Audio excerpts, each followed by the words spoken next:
Pasca pemekaran kabupaten, warga di desa Simpang Nibung, Kecamatan Rawas Ulu, Kabupaten Muratara, memiliki status kependudukan ganda, yaitu Sumsel dan Jambi.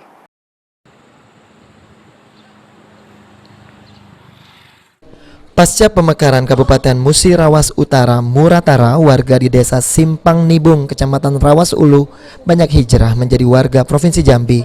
Kondisi ini terjadi di wilayah perbatasan Provinsi Sumsel Jambi, persisnya di desa Simpang Nibung, Kabupaten Muratara, sehingga tidak jarang dalam satu rumah warga memiliki kependudukan ganda Sumsel dan Jambi.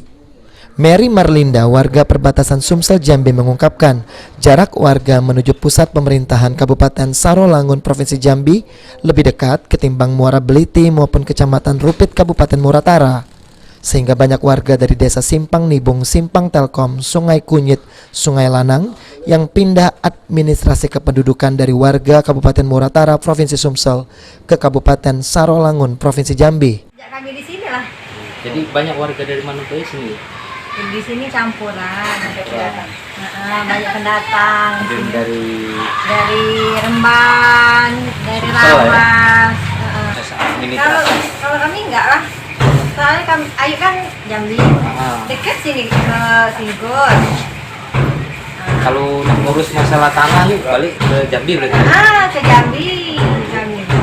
Soalnya warga Jambi kan? Iya, sesuai KTP ya? Ya sesuai KTP. Tapi wilayahnya yang ini ya? Bermasalah kan wilayah.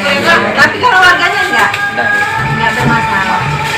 Jadi rata-rata di sini dua KTP berarti ya? Ada KTP Jambi, ada KTP Muratara berarti?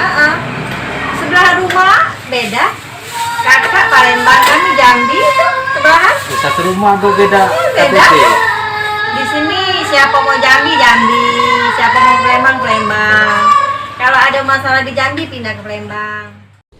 Santi menambahkan, walaupun satu desa memiliki dua kependudukan dan dua kepala desa, namun warga di sini tidak mengalami kendala sama sekali, baik pembuatan sertifikat tanah maupun kendala dalam pembangunan.